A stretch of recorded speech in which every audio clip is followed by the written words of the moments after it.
Welcome to the Teaching Journeys podcast, hosted by Dave Roberts. Humanity possesses a unique skill, the ability to pass knowledge from one generation to the next. This podcast embraces that ability, offering learning opportunities through conversations with extraordinary guests.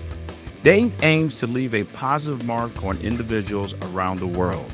So before you dive into today's episode, please share this podcast with your network, including friends, family, and colleagues. And please consider leaving a rating or review.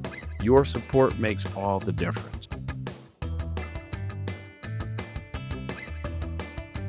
Hi, everyone, and welcome to another episode of the Teaching Journeys podcast. I'm your host, Dave Roberts, and today it is my absolute pleasure to have as a return guest contributor to the podcast, Rob Schwartz. Rob is a writer, producer, and entrepreneur. His work has appeared in Time, Newsweek, Variety, The Hollywood Reporter, Interview, and Melody Maker, among many others. He was a script editor at NHK World TV in Japan for 14 years and was an Asia correspondent for Billboard Magazine from 2007 to 2022. In 2005, he founded the electro rock crossover label, Dynastic Records, in Japan.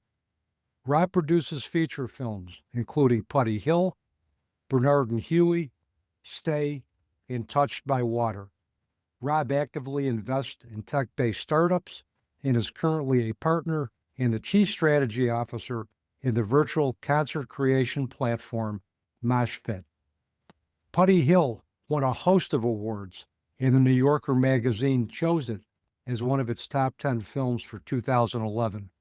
Recently, Rob edited, wrote essays for, and published The Wisdom of Morrie, a book authored by his father, Morrie Schwartz of Tuesdays with Morrie. Rob, welcome back to the Teaching Journeys podcast. I've been looking forward to our return conversation for some time now. Thank you, Dave. I'm really happy to be here, do this again. I'm ready to make it a regular thing. You have an open invitation, Rob, to come back anytime you want. All right. You may get tired of me, but we'll see. I could never get tired of you. Okay. Trust me. Thank Trust you me. You're Thank welcome. And you were episode 105 in November 2024.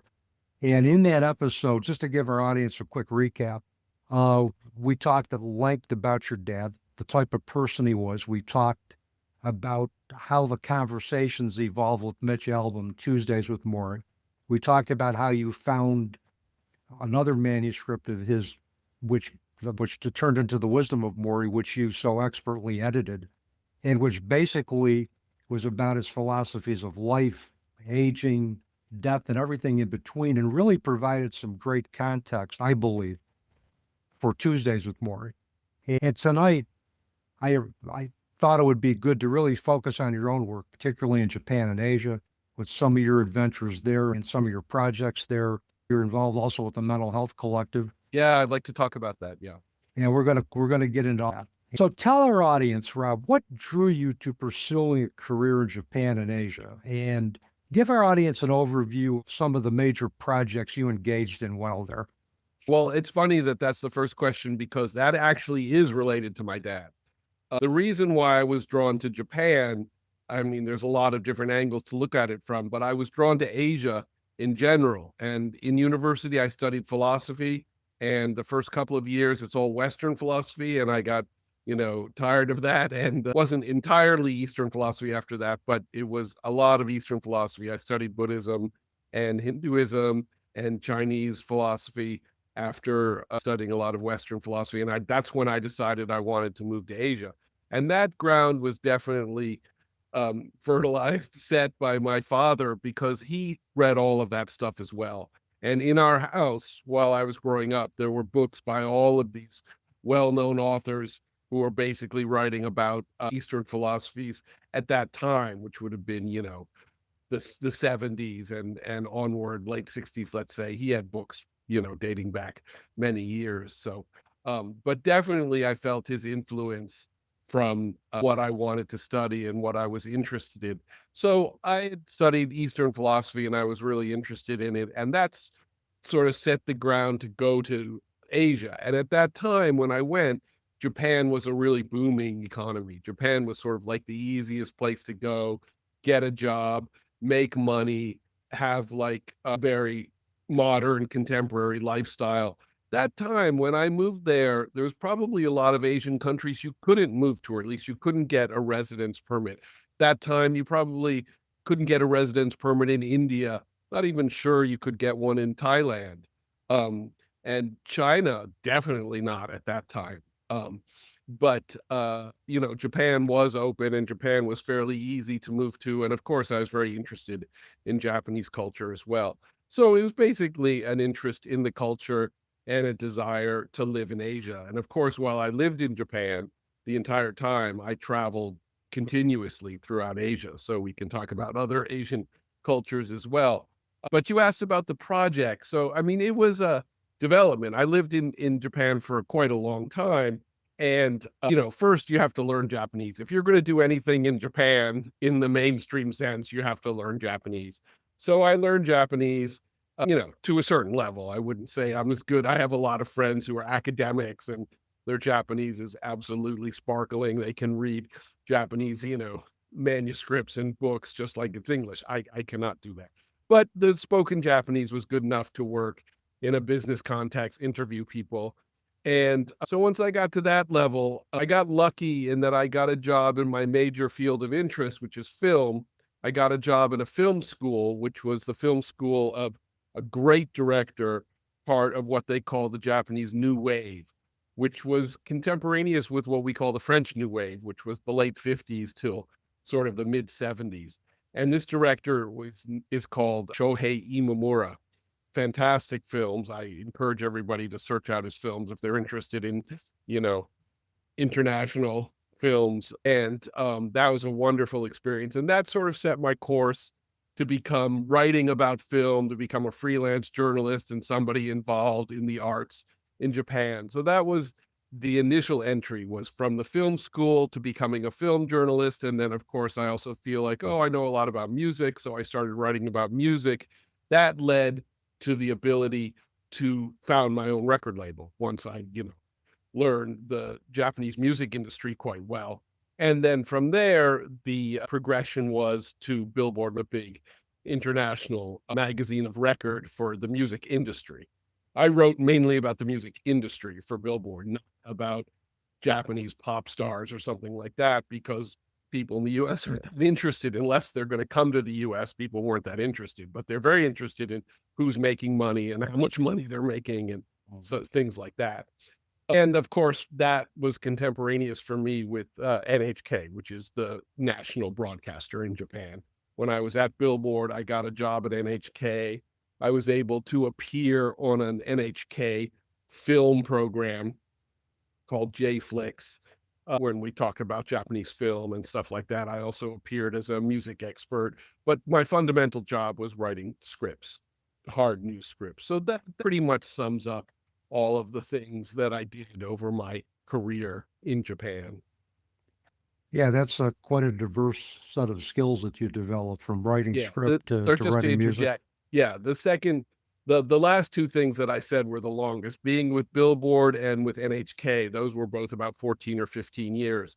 The other things, I mean, I was a freelance journalist for 5 or 6 years, but like I was at the film school, I think 2.5 years, something like that. Was it difficult to assimilate into Japanese and Asian culture? I mean, coming from America, and I know you studied Eastern philosophy, you studied Buddhism, but when you actually made the jump, what type of adjustment period or learning curve was there for you?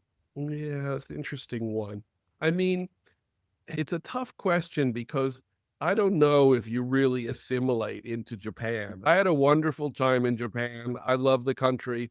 I love the people, but you can never assimilate the way somebody could come to the United States and assimilate, right? Anybody can come here and in a year or two or however long they want, they can become American, right? You can't become Japanese. I mean, maybe if you're Japanese American and you look Japanese and then you master the language, then they can think of you as just another person. But, they have a very strong ethnic identity, which is also, based on racial characteristics. So, as somebody who's not East Asian, you're never going to assimilate into that culture just like another person on the street.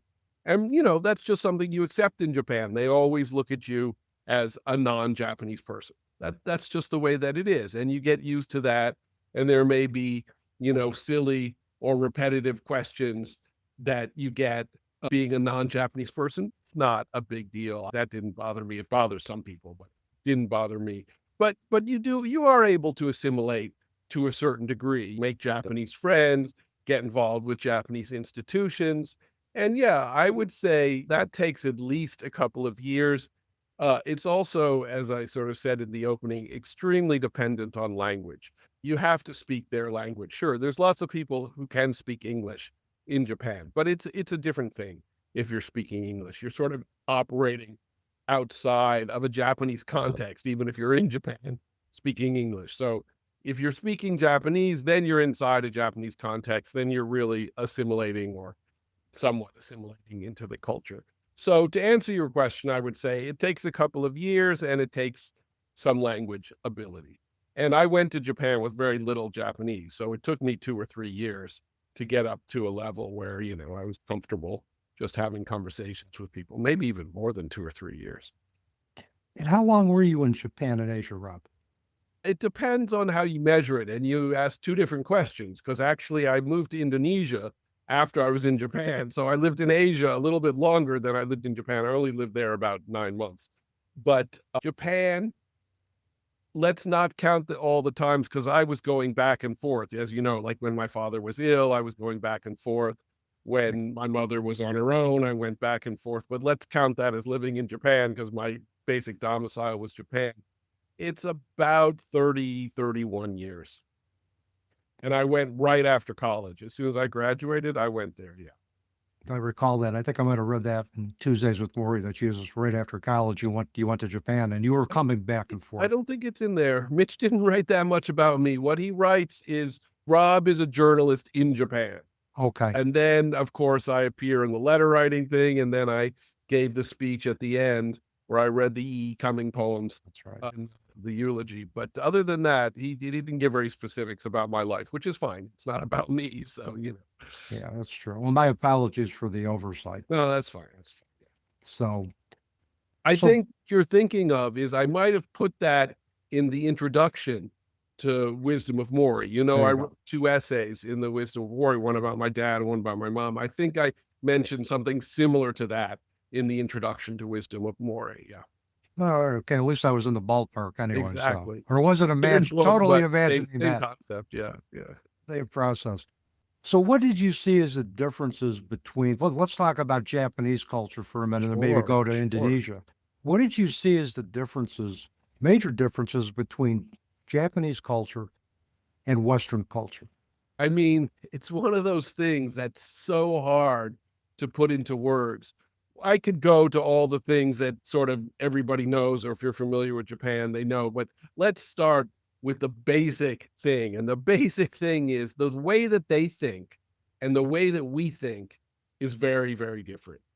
And, we're steeped in this Western logical culture where we believe, we think in a sort of logical, I'm going to use the word quasi-objective way. Maybe some people think that they are objective. We know that nobody is objective about anything. Everything is completely subjective based on your life experiences, where you grew up, who your family was, et cetera, what your training is. We know that that's all subjective, but we have this image in our mind as Western people that we have some rationality, some reason, some sort of objectivity, if it was very qualified objectivity. And I don't think the Japanese have that, but I wouldn't put that's the major difference. The major difference would be, that we sort of have this rational thinking and they have this relational thinking. They think about things in terms of relationships and in terms of the structure of society, which is quite hierarchical in Japan. But even more fundamentally, I think it's just more relational, the way that they think. And more than that, it's hard to put into words how they think or what their reaction would be in a certain situation that would be very different than an American. But I could try and maybe give you some examples. But then let's move on to the sort of wider things, which sort of everybody knows. Like Americans are incredibly individualistic. We know this, even compared to European culture, even compared to almost any other culture. We are incredibly individualistic. We think about ourselves. We think our success is just due to our own personal effort, when any rational person would know your success has everything to do with where you came from, who trained you, what learning you had, everything to do with the society you live in. But we don't view it that way as Americans. We take all the credit for everything we do. And Japan is very much a group-oriented society. They think of themselves as a part of a group, whether it's the family, whether it's the corporation or the company they work for, whether it's society at large. They think of themselves as a part of a group, and how they relate to each person in the group, whether it's hierarchical, and in a lot of cases it is, or whether it's more amorphous, like in a family group or husband and a wife or something like that. But certainly they think of themselves as a much more group oriented and much more in relation to all the people around them and their place in whatever it is, the system or the society or the family or something like that, Yeah, and I've understood that about Japanese culture. It's all about the group. Everything that they do individually reflects on the group as a whole. And if they do anything that I think provides, or they believe provides shame to the family, I don't know if there's consequences for it, but Oh, absolutely. There's consequences. Even if they're not in society, there's psychological or emotional consequences. But everything is nuanced, right? Let's not paint with huge, broad strokes here. I mean, of course, there are people in Japan who feel more individual. There are mavericks who accomplish things that people haven't done before. There are people who are loners or whatever, but somehow it is ingrained in them that they have a place in society. It might be quite deep in their subconscious. So it's a difficult thing to put exactly into words, but more or less we can say that that is the situation. Yeah. You're right. There's exceptions to every rule. Not everybody identifies as strongly with their culture for a variety of different reasons. Right. And that's one of the things that, I talk to my students about is, culturally sensitive counseling, culturally sensitive therapy. Absolutely. Absolutely. Is understanding what specific issues need to be addressed that they want addressed for culturally sensitive counsel, but realizing not everybody is acculturated the same way. And that it is nuanced, but there's general trends, but it's still nuanced. I'll give you one example, and this is sort of a nuance and an extreme one. What's really interesting is there's plenty of Japanese people who feel that they don't fit in with Japanese culture. So that would be an unusual feeling, and many of them move abroad. And if you talk to Japanese people abroad, they will fit into whatever culture they're in. I mean, they're very sensitive to the culture because that's a big part of who they are. But deep down, if you press them, they will still say like, oh, I'm Japanese. It's even though they don't live in Japan anymore. I would say not everybody, but a large percentage of them would have that perspective. So it's such a deep part of their emotional and, psychological content that they are Japanese, that's the base of who they are. Even if they don't live in Japan, even if they don't use the Japanese language on a daily basis. Yeah, they still see themselves as aligned with the Japanese culture and their traditions of that culture. It's hard to know what word to use, culture or identity. That's the word. The Japanese identity, whether or not they do anything that's particularly Japanese or lead their life abroad or what have you. Makes sense. Yeah. Now, you spent time in Indonesia, and I wanted to make sure I address this. What were some of the cultural norms that you observed or were part of that were different from Japanese culture? I'm really happy to talk about this because I traveled in Indonesia a long time before I lived there. And then it was just like, oh, it's a Muslim culture. We'll just start out with, and I always say this, but if you talk to me about Indonesia, this is my standard line. Indonesia is like the forgotten country in the world. There's plenty of countries we don't know anything about. But the fact is that Indonesia is the fourth biggest country in the world. We have China or India, depends how you believe the population's right. But let's say China, you have India, you have the United States, and you have Indonesia. It's the fourth biggest country in the world. It's the biggest Muslim country in the world. Pakistan is slowly catching up. It may pass it at one point, in which case Pakistan would be the fourth biggest country in the world. But I mean, those are some pretty big titles: fourth biggest country in the world and biggest Muslim country in the world. And people don't know anything about it. What people know about Indonesia is Bali. And a lot of people don't even know that Bali is in Indonesia. They think it's an independent country. In fact, it's a territory in Indonesia, and it's the only non-Muslim territory in Indonesia. It's a brand of Hinduism, their own version of Hinduism. It's the only non-South Asian Hindu territory, not India or Nepal, or there's Hindus in Sri Lanka as well. So anyways, so that's the first thing. It's like, if you want to stump people, ask them what the fourth most populous country in the world is. They won't know. They will not know. They might guess, and there are some countries that are close. Russia, the population is close. But so I feel like it's kind of an unknown country. And Indonesia, somewhat similar to India, but more so, is really a bunch of different islands and cultures sewn together. The biggest one being Java. Java is actually the biggest, most populous island in the world. We don't consider some places like North America is not an island, it's a continent, right? So the second biggest island in the world is Honshu, the main island of Japan. But the biggest island, most populous island in the world is Java, with like 150 million people. So that is the dominant culture, and also they have their own language, though that's not considered Indonesian. That's a different language. They have a Javanese language. But it's really all of these different cultures and islands sewn together in one country, and they adopted the Malaysian language and brought it in, and that's now Indonesian. It's not exactly the same, but it's adopted from Malaysia. Malayu, Bahasa Malayu became Bahasa Indonesia. Bahasa means language. And you asked me my impressions of the culture. And, you know, like I said, I traveled there a lot, and you just see, oh, it's a Muslim country and, you know, they have this. But when I lived there, I realized that they really have this culture of respect that we've definitely lost in this country, by far in this country. And that is, I mean, it's related to Islam, but I think it's more, you know, a fundamental aspect of Indonesian culture that may predate Islam, may not. But, you know, it was really fascinating to see. And in some ways, it feels like it's related to the cultures of East Asia. So the cultures of East Asia, which are China, Japan, and Korea, are all tightly linked, even though they're very different cultures and different languages, all tightly linked by Confucianism.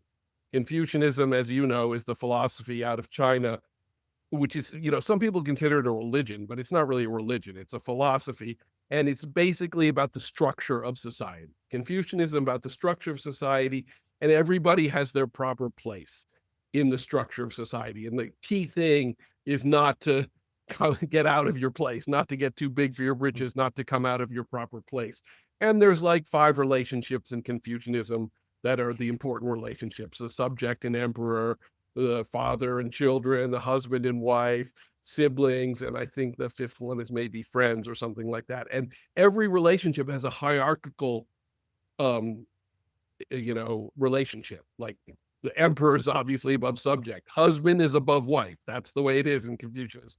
That's the philosophy. If you don't agree with it, that's fine, and that's doesn't match with our contemporary American culture, but that's fine. So because Confucianism structured the culture, the societies of China and Japan and Korea, that remains to this day very strongly. In fact, I would say the most Confucian culture of all of them now is Korea. And you can see that they have this very structured society, that people know their place, and, you know, et cetera, et cetera. It also helps them create and, you know, have economic success because everyone works really hard and they don't challenge the system, you know. It's also true in Japan. Somewhat less true, but not really. It seems on the surface it's somewhat less true in China because they're a so-called communist country. We know their system has practically nothing to do with communism, but it's a you know, authoritarian system. And they tried in, if you know your Chinese history, in the 60s and stuff, to get rid of Confucianism, to overthrow all the things that were old and create a new society. But the fact is that Confucianism is still one of the basic driving factors of Chinese culture and society. So all of those cultures have a very strong emphasis on respect because the relationship between people is so important. And, if you don't show respect to somebody, then you're going to have problems with them, right? And that's what Confucianism was designed to avoid. And Indonesia was the same, that the people show respect, that younger people show respect to older people. I mean, again, we're painting broad strokes here. There's going to be individuals who are maybe, whatever, rude or not participating in the proper way, but that is generally the way it was. And it really struck me living in Indonesia, how respectful and polite they are to each other, especially given, I come from the US where it's not the norm at all anymore. Yeah, we've lost our way in the respect category, Rob. Absolutely. Absolutely. You mentioned the whole aspect of respect. One of the things I told my students, and particularly when we used to work with clients, I know we're going to get into your work with the Mental Health Collective and what you're doing with that. Clients who had some very violent histories, they had very much anti-authority. But I told my students, I said, I never once got attacked by a client. The reason I never got attacked by a client is I demonstrated and showed them respect.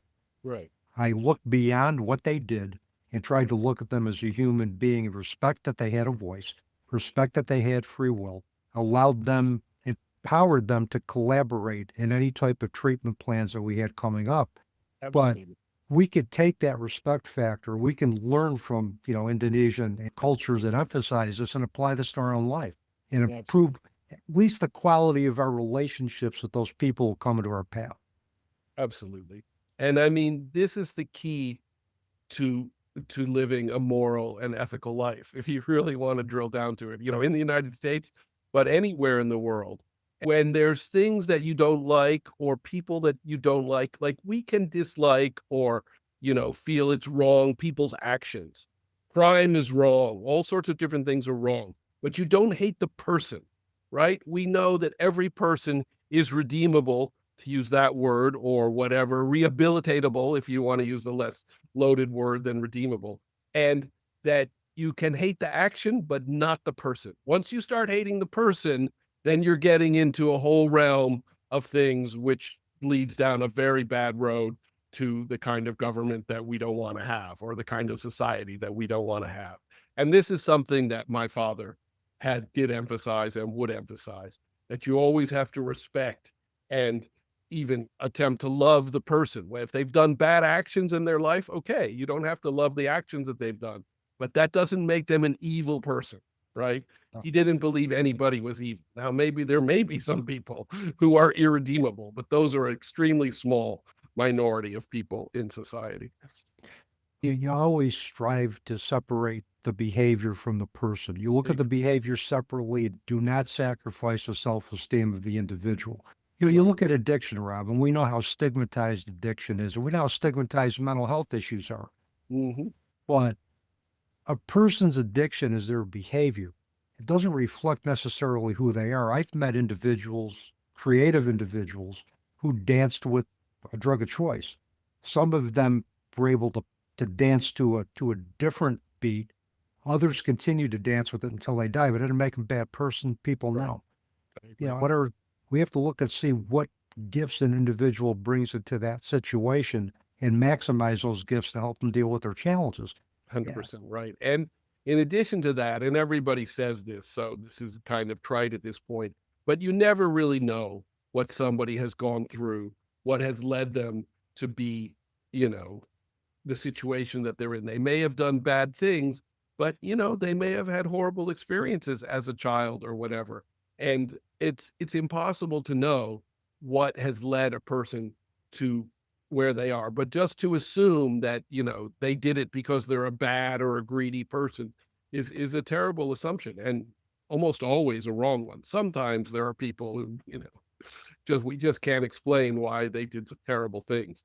But for most people, it's something in their life has led them to where they are now, You take a look at the stories behind the individual's behavior and you get to understand the individual better. Exactly. I want to kind of shift a little bit. Sure. I want to shift a little bit to your feature film process. I know you've made several feature films. Putty Hill won several awards in 2011. Yeah. How did you determine which scripts you were going to develop, which you were attracted to? And once you did that, what's your creative process like from start to finish?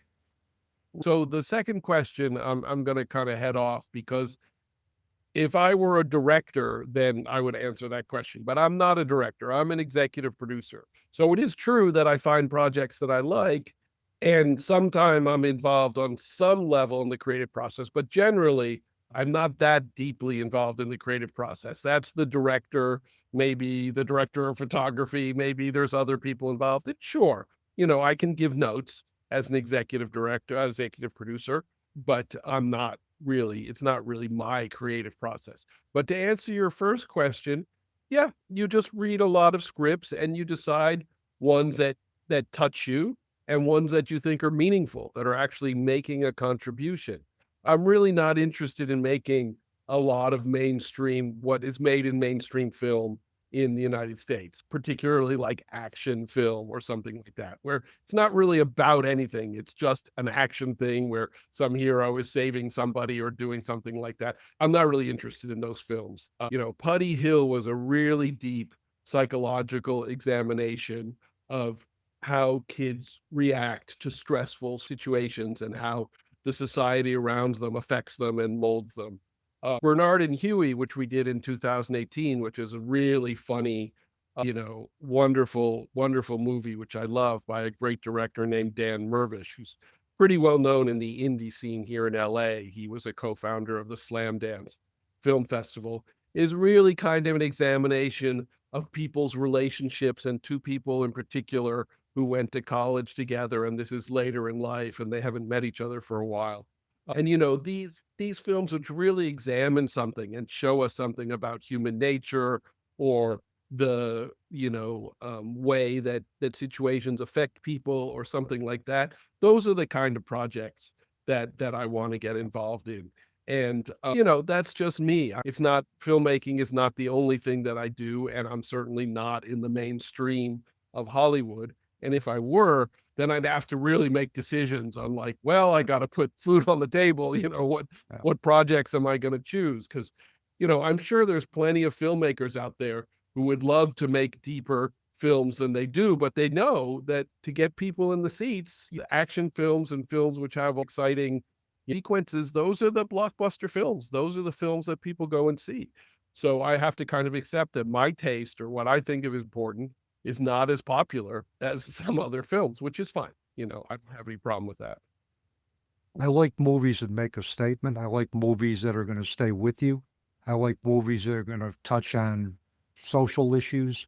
Um, One of my favorite movies of all time, well, one is Field of Dreams. I always loved that. I thought that was a great movie on a variety of different levels. And the last scene where Kevin Costner is having a catch with his father who had died, Right. 30 years prior, and whom Right. he had never reconciled their differences with, Right. touched me because my father left me when I was 5 years old. Oh, I And didn't know that. I'm so yeah, sorry. that's okay. Yeah. But every time that I saw that, it would bring tears to my eyes. And it was, And that kind of emotional response yeah. is understandable. And I'm kind of the same way when I see stories about touching a father-son relationship. I'm going to be moved by that because of the whole story about my father, and how incredibly close we were. It Oh, was yeah. so extremely difficult for me to lose him. There's one film that I really want to recommend to you. It came out about 3-4 years ago. I mean, you don't have to see it in the cinema, but it's absolutely a masterpiece, and it is commenting on social issues. She would love it. And I can't remember the name of the film. It's this director named Ava DuVernay, and she's made other films, but it is her most recent film. But it's absolutely stunning film. It's about caste, if you want to use that word. Caste, as we know, comes from India. People are subjugated to different levels of hierarchy in society, but she applies it to American society. And she also shows this incredible connection between how African Americans were treated in Jim Crow with how the Jews were treated in Nazi Germany. And it's not really a connection that anybody has made before. And it's not just a theoretical connection. She shows that the Nazis were actually studying how Jim Crow segregated people and oppressed them. They actually studied it to implement it on Jewish people in Germany. So there's a direct connection. And she connects it to a caste in India and how lower castes are oppressed in India. And it's a spectacular piece of work. It's a one-word title, and I just can't remember what the title is, but I will text it to you. And there's probably some listeners who know the film that I'm talking about. It came out about 3 years ago. Yeah, that's definitely something that I want to check out. Oh, you would love this film. And it's a fiction film. It's not a documentary, it's telling a story.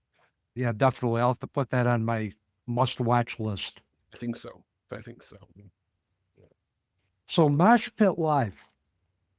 Tell us about that. That's how I was on your website. It sounded fascinating to me in terms of what you're developing with that. So tell us more.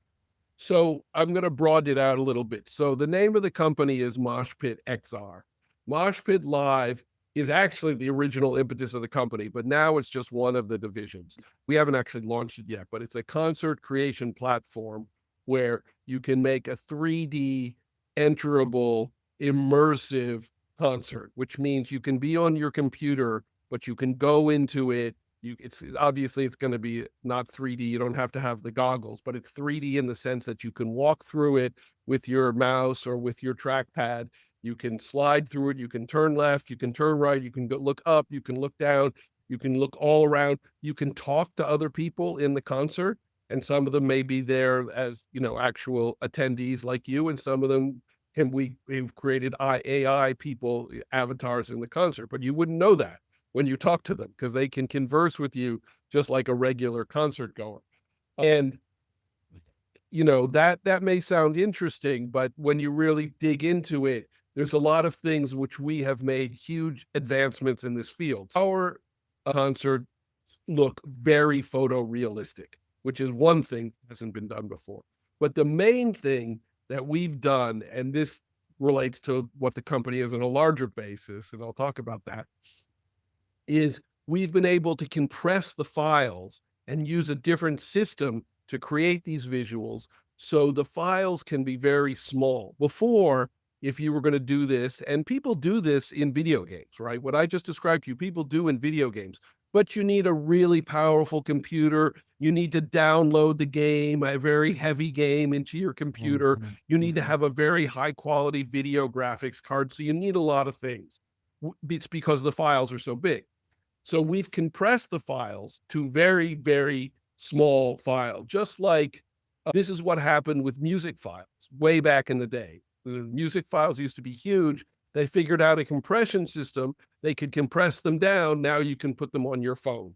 Or this is why we have YouTube.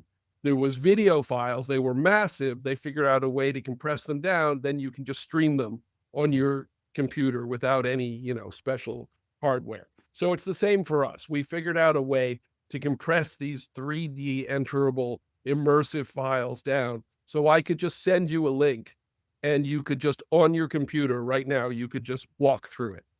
So there's a lot of applications for this technology. Obviously, the concert one was the one that we originally created it for, but the most immediate and sort of obvious use for this is for real estate. We can create a 3D image of a house or anything like that, and you can just walk through the house, extremely photorealistic. You can look at the tiles on the wall, you can look at the floor, you can look at the ceiling, you can get an entire, understanding of this house just by clicking this link and walking through it. This has not really been possible before for real estate. There is a technology out there that does this, but one, it's much clunkier and it's like point to point. You can go from one point to another point, and the photorealism is okay, but the detail is not good. But ours has much better detail, much better photorealism, but most importantly, you can walk anywhere you want. You're not constrained at all. So, you can turn around, you can look at a wall, you can say, oh, now I want to go downstairs and see how far it would be to go to the bathroom from this attic room or something like that. And that's very hard to do with this other technology that exists right now. So we already launched this technology. This is something that's available for the public. We're calling this division of the company Cennetto, Cennetto. And we're just starting now to make this available to real estate agents and people in the real estate business because it's a far better technology than exists right now. So this is one application of the data compression and the 3D immersive files that we've created. And, there are others, but I mean, those are the main two that I would talk about right now. The concerts, which we're going to launch soon, and Cennetto, the real estate piece, which we have launched already. Yeah, it's like virtual reality. Right. And I mean, there are many things in the past that were similar, either similar to the concert or a similar concept. Way back in the day, like 10, 15 years ago, there was this, I don't know what you would call it, environment, I guess you would call it, called Second Life, where you could go in and live in this world online it wasn't super photorealistic, but it was more cartoonish, but that's the technology back in the day. But you could do things, you could be an artist, you could build a house. It was like a real world, but it was online. And lots of people enjoyed that. And people have referenced that when I've told them about Moshpit. Yes, it is kind of like Second Life with huge technological advancements and far better visuals. The key to some of these technologies and some of these applications that I talked to you about is being super photorealistic. If it looks like a cartoon, then everybody knows that this is not a real world and it reduces the realism. Or for real estate, it's useless. If you don't have real photorealism, where it actually looks like the house that you would see or the kitchen that you would see, then it's useless. But that's what we've developed, is highly hyper photorealistic and easily maneuverable. You can turn around, you can look at anything, look at the floor, look up, do anything you want. And we're pretty excited about Moshpit XR as a company and Cennetto as a real estate piece. Yeah, that sounds like cutting edge technology, but especially for the real estate division, I think more real estate agents or companies get their hands on that and they're able to offer that virtual reality walkthrough in, just a very replicatable fashion. That's going to increase the bottom line for them too. And that's going to increase your visibility as a company. And a lot of real estate agents have said that. We've been talking to a lot of them, and a lot of them have said, yeah, this doesn't exist. And this is what people want, to be able to show their properties. Because, oftentimes, especially for luxury properties, the buyers are these big wheeler dealers who don't have time to go see the property. They can see it in that much detail and understand it. They can purchase it without even setting foot in the house, which is not really possible these days. So yeah, it's definitely, the way to show real estate in the future for sure. And they can show it to a wide variety of clients in different locations, and it cuts down on their overhead and it just increases their potential customer base. Exactly. Yeah. So we're pretty excited about that. And, Moshpit is a startup. We've been doing it for 7 or 8 years now. It's founded by, as I said, it was originally focused on this concert creation platform. So it's actually founded by a Grammy Award-winning recording engineer here in Los Angeles and named Daryl Swan. And I got involved with him and the company about 8 years ago. And we've developed all sorts of technology that is pushing forward. But, startups are always hard. So we're always looking for some, big investor to come in and make it easier for us. But, we don't expect that. We'll probably have to prove it in the market before we'll get some really gigantic investment. But, that's fine. We're surviving. Yeah, and as long as you can survive, that's the first step to thriving. And as long as you continue to remain visible, that big investor may come along and say, hey, sign me up. Right. And we definitely have pitched lots of people who are very interested, but in this environment right now, with this economy, it's really hard to get people to make a decision. Yeah. Especially with the unsettledness of the economy. Yeah. It's just like from one day to the next. There's a lot of uncertainty out there now. Yeah. Yep. And it's really difficult to make it, to do anything long term or to project long term. Right. the Mental Health Collective. I know we were going to talk about this, and from your perspective, there's a need to pay more attention as it relates to mental health in this country. Can you elaborate on that a little more? I really want to talk about this one because this one is the one that is most connected to my father's work, my father's life work. And I do think it's really, really important. This was founded by a wonderful visionary guy named Evan Clausen.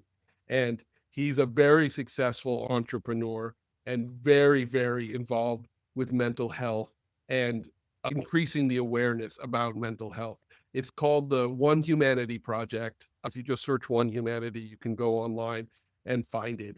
And he's got a whole vision on how to focus on mental health and to get mental health care and mental health attention to people all around the world. And his idea is the first step is that we need to increase awareness. And one of the ways to increase awareness is the symbol. Like he will, if you hear him speak, he'll always say, we all know the symbol for breast cancer, right? They've been incredibly successful promoting that symbol. But there is actually a symbol for mental health that nobody knows. So he created his own symbol, which is a butterfly. And you can make the symbol with your hands like this. If you go on the website, you'll see the symbol, and he's constantly trying to promote the symbol so people understand that this is a new symbol for mental health. And once we have awareness of the symbol, we're going to expand and try and get more focus on mental health, more awareness, and of course, more mental health care.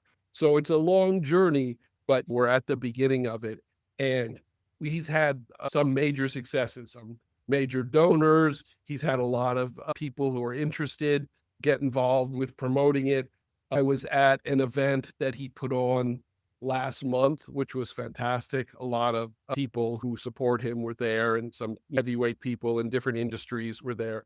So he's a really charismatic and visionary guy, and I'm really happy to work with him. I'm just, a little piece of it, trying to help him promote it. Do you know what prompted him or what inspired him to pick the butterfly as a symbol for mental health? The butterfly per se, you would have to ask him. I thought you were going to ask me what inspired him just to want to work on mental health. And of course, I would prefer that he talk about it and I can introduce you to him and he can appear on the podcast. But I'll say just briefly that he had some mental health struggles. And, he is a very charismatic, wonderful speaker. So you think, wow, if this guy had mental health struggles, then it basically could happen to anybody because he's very, extroverted and warm and, loving and like I said, visionary. So one of those people that's really visionary and charismatic. So it shows that it can affect everybody. And I think it affected him in his youth, if I'm not mistaken, right? So for many individuals who get involved in a particular movement or a particular cause, it's been their own challenges with it that have stimulated that. And these are the best advocates for that because they've lived it. Right, exactly, precisely. So it's called the One Humanity Foundation. And yeah, I'm going to introduce him to you and hopefully he can come on your podcast because you would get along wonderfully with him. I mean, you worked in the field. Yep. He's just a super charming, charismatic man. So yeah, I'd love to meet him. And he's also extremely busy. I mean, he runs a number of businesses worldwide in addition to running this foundation. So, well, the podcast, unless something really major interrupts that's going to be going on ad infinitum. So he could come on whenever he's got a minute. All right. I'll do an email introduction. Yeah. Sounds good. So what can we learn from Japan and Asian culture in general, Indonesian culture in general, that could help address the mental health challenges in this country, again, from your perspective? Oh, you're sewing the two things together. That's kind of tougher question because I think Japan, so now we have to take a step back and talk about Japan again for a second, or Indonesia, but let's talk about Japan. I think that a lot of people, Americans included, Europeans, if they think anything about Japan, they have a very idealized view of Japan. And, I lived there for decades and decades. I love Japan, but I always try and disabuse people of this notion because there's so many things about the culture where it's like, if they knew about it, they wouldn't have such an idealized view, or they think it's this culture that exists in the future where everything is super futuristic, which is like nothing could be further from the truth, really. When I start telling people things, it's like, they're shocked. I mean, I can give you a few examples. The way in which Japan is somewhat futuristic is that they have cutting edge consumer goods. Some consumer goods that they have, we don't have here yet. They get them first, they create them, or things that they're interested in that we don't even think about that are kind of futuristic. But like Japanese corporations, for the most part, are rather than futuristic, still living in the 70s or the 80s. I mean, they still use fax machines in Japan. When I tell people that, it's just like their jaws drop, right? We haven't used fax machines in this country for what, 25, 30 years. And we could relate this to the music industry as well. They are very attached to physical products in the way that have been disappearing in this country for decades and decades. Everything is digital now. For us, everything is online. But they have this culture where they have a stamp, right? They actually stamp papers with their what's called hanko, their seal, to show that it's approved or it's been read or whatever. And that's still the norm in Japan. So you need to have an actual physical piece of paper to stamp. You can't do it online. So that's one of the reasons. But just in general, they're really still attached to physical product. It's also true in the music industry. You're not a music industry guy, but when I tell people who are either strongly music industry or vaguely music industry this, they're super surprised. Japan is the last CD market left in the world. The majority of recorded music sales in Japan are compact discs still. Now, streaming has really picked up since COVID, so it's now like 35% of the market, but 60% of the market is still CDs. That may change because streaming is so much easier, but that's how attached they are to physical goods. And the reason I said, people have this idealized view of Japan, I think that they're actually quite behind the curve when it comes to mental health. And funnily enough, one of the very close friends of our family, and very close to both my parents, but in later years, my mother, because my father wasn't around, was one of the foremost experts in the West on mental health and mental institutions in Japan, named Suzanne Vogel.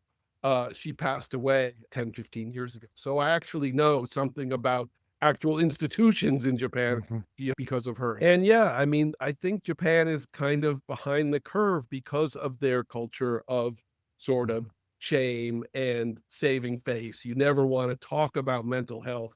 You never want to talk about a family member who's struggling. It's changing a little bit, but not that much and not that fast. So in that way, if you're not going to talk about these things, then they're going to be hidden and these people are going to suffer. And that's also part of the remit of One Humanity Foundation, is to get all this out in the open. Let's talk about mental health. Let's be aware of it.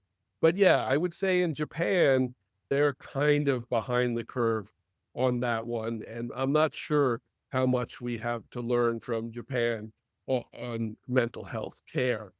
In one way, you could say that they have a much tighter knit society and group structure than we have. So that could possibly help people who are struggling to know that there are people there for them. And, that would be a fair statement, but I think that that's not by any means a foolproof system, or that's not going to help. People who are really struggling with mental health, I think, are going to have a hard time in Japan. I think they're going to be shunned by their friends, and their family is going to be embarrassed by them, and it's going to be a problem.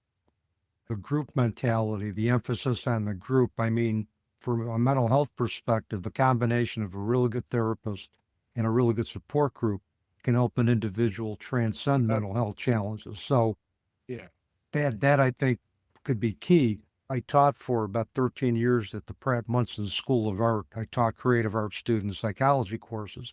And I had several students, Rob, from Asian countries, in particular South Korea. And in one of the reaction papers or written assignments that the student did, he talked about the emphasis there is on success, and particularly educational success. And he said that they had a rating system in South Korea where they would rate their students based on, academic achievement. The higher the ratings, the better the educational system or school that they would go in. And he said that created a lot of pressure on me to become perfect.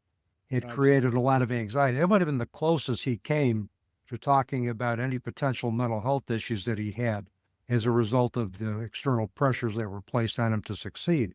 Students that I worked with struck me as being very stoic. They didn't really talk. They weren't emotionally effusive, very businesslike, but yet very respectful. The Koreans are actually more emotional than the Japanese. But I think that their pressures of society, particularly education, do put a lot of mental health strain on people. And just to be clear, you may or may not know this, having a therapist has not been normalized in Japan. And I'm not an expert on Korea, but I would guess the same in Korea, the way it has in this country or the way it has in Europe, where no big deal if you go to therapy or you have someone helping you with your mental health. But I don't think it's really been normalized in Japan. Not that nobody does it and not that there are no mental health counselors or no psychotherapists, but it's not like it's here. It's much, much less. Is it because in Japanese culture, do they see going to a therapist as being a source of shame to the family or to the group? I think the source of shame would be sort of any behavior out of the norm. So that would be where the shame comes from. But it just hasn't been normalized because that's been pushed down behind the scenes. So if it's not a visible problem, then you're not going to have a visible solution, right? If people don't realize it's a problem, I mean, there are some therapists there, but certainly not very many and not like it is here. And I do think that, and this is a cultural thing that we touched upon, it is more difficult for Japanese people to talk about their feelings. It's become sort of normalized in our culture. It's not something that's quite as normalized, especially if the things that are upsetting or people are giving them difficulties, that's not something that you're supposed to talk about. You can talk about your feelings, or I like the color red, or I like this movie or something, but this person is a bully and is mistreating me. That's something that's very, very difficult for the Japanese to talk about. And of course, that filters down to the schooling system, where you probably know where bullying is a huge problem in the Japanese school. And people are really reticent to talk about it, either the people who are being bullied or the society as a whole. I mean, it comes up because kids commit suicide in Japan on a regular basis, but it doesn't mean that they've, really addressed the problem head on. And for individuals that don't talk about their emotions, I mean, it's going to go somewhere. It's going to probably manifest as somatic complaints, backaches, headaches. And I mean, you brought up a really interesting topic. And to me, I mean, I always shy away from talking about something that may be considered political, but I feel like we have a big divide in this country, right? And there are certain people, I mean, who would disagree with that statement, right? Who would say like, you just don't need to worry about it and it goes away. And who knows, maybe for them it does, or maybe it doesn't. I'm not ready to speak on their behalf, but I think that this points to a cultural and political divide in this country where I totally agree with what you said. But I think there's people who would not, and there's people in this country who feel like having a therapist is some kind of, weakness or some kind of, mistake. And bridging that cultural divide that we have in this country is a major problem and is a major challenge for us as Americans in 2026, Yeah, and if we're going to bridge that, we need to first of all understand that there is difference. We need to respect difference. We need to understand difference, and we need to find similarity amongst the difference. Right. We need to find some common ground. Right. Yeah. Yeah. I mean, we got to meet. We got to meet in the middle, Rob, on a variety of different aspects. And I mean, to me, it's. I don't even think of it so much as political. I mean, there's some political issues we can meet in the middle, or we can agree to disagree. But it's more like we need common ground as Americans to respect each other, to respect the other people's opinions, and to understand that we all need to get along and, treat each other well, whatever your political or religious or whatever your beliefs are, Yeah, and there's difference, but there's similarity. And I mean, I talk in my classes a lot about the overviews of different religions and different cultures. And I said, look, there's differences, but if you take a look at it, there's also similarities. There's also common ground. So let's find the common ground. Sure. And there's ways to reach out to people, whatever their beliefs are. I mean, unless they're, and there's very few people like this, but unless they're fundamentally hateful person who hates everybody, then you're not going to have any common ground with them. But people, even if they have really strong beliefs in a certain way, of course, there's commonalities because we're all human beings, Yeah. We're all part of the human race. Right. Rob, as usual, you've left our audience with just so many good things today. But I want to ask you one more question. Well, actually, two more questions. But the first one is, if you're going to leave our audience with one ultimate takeaway, what you want them to remember from our conversation today, what do you think that would be? Well, I'm not actually sure that I've touched on it, but whenever you ask me that question, this would probably be the same as the last podcast. I would always turn to my father's wisdom and say, you always need to take care of the most important thing in your life. And the most important thing in your life is, or should be, the people who are in your life, to value those relationships, to cherish those relationships with the people around you, whether it's your family, whether it's your friends, whether it's your coworkers. And that's what gives our life meaning. At the end of the day, you can have tens of millions of dollars in your bank account, but that's not going to make you happy at the end of the day. It'll alleviate some physical needs or whatever. But what's really going to make you happy is your relationship with those people closest to you and all the people around you in your life. I never tire of your father's wisdom in any of the podcasts. And we talked about this, ad infinitum in terms of the inspiration he's given to my students over the 17 years that I've taught death, dying, and bereavement. But that also reflects on his definition of culture. It was never about material things. It was about relationships. It was about the people you had in your life. It was about doing something, talking about things that were close to your heart and having an impact and making a difference. Yeah, I'm going to bring Mitch into this just for a second, because Mitch does a lot of podcasts. He does a lot of talking, and he does a lot of incredible work in the world. And right now he has an orphanage, as you know, in Haiti called Have Faith. And he does an incredible amount of work with Haitian orphans, Haiti, of course, being the poorest territory in the entire Western Hemisphere. And when he talks about my dad, he gave this example in a recent interview. He said, because it relates to what you said about society and culture, he said that my father told him, if you don't like the values that society's putting forward, don't buy it. Create your own set of values, create your own environment that you want to live in. And that's what Mitch realized, because when this is Mitch's story, he was this incredibly successful sports writer who was running really hard for success and money.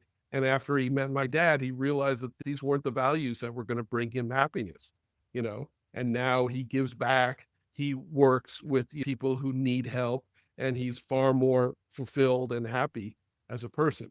Not that he's not still incredibly successful, which is just the trait of Mitch Albom to be incredibly successful. There's people like that out there. But to give back to your society and strengthen the bonds with the people around you, that is what is going to make you happy in the end.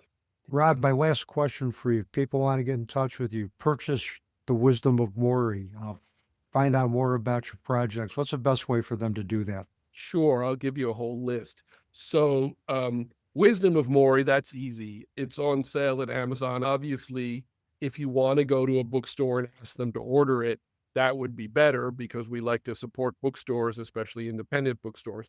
But you can get it on Amazon now with any other book in the world. And that's also a perfectly great way to buy it. If you just want to read more about it or go and see interviews that I've given, you can go on to the website, which I created, which is wisdomofmorrie.com. And there's a lot of material on there. I would encourage anyone to look up Moshpit. Moshpit.live is our creation platform, our concert creation platform, which hasn't launched yet. Cenetto.com, CENNETTO, Cenetto with two N's and two T's.com is our real estate platform, which has examples. You can go on there and walk through something yourself, not a video, but you can actually walk through it yourself, so you can see what we're doing. And if that interests you, or if that is something that appeals to you, or if you're in the real estate industry, you can check that out. One Humanity Foundation, I believe it is onehumanity.com, but I'm not sure if I have that website right. I will send it to Dave so you can put it on this podcast anyways, but I think it's onehumanity.com. And that's really important work that Evan is doing there. You can put up my email address. I'm available to people. You can also contact me through Wisdom of Morrie website. We have something that says get in touch, and it comes right to me.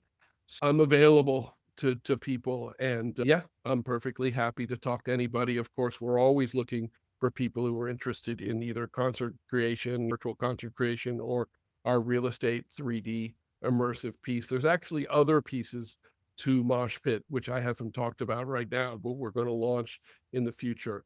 Essentially, and I'll just say this out there, I don't know how many techies you have listening, but essentially we have this incredibly revolutionary data compression, which can be applied to many different types of files. So if that's something that your company needs, we could provide that for you. And I'll make sure all of your contact information gets in the episode notes before we go live. And all the websites. Absolutely. It'll Yeah. all be there.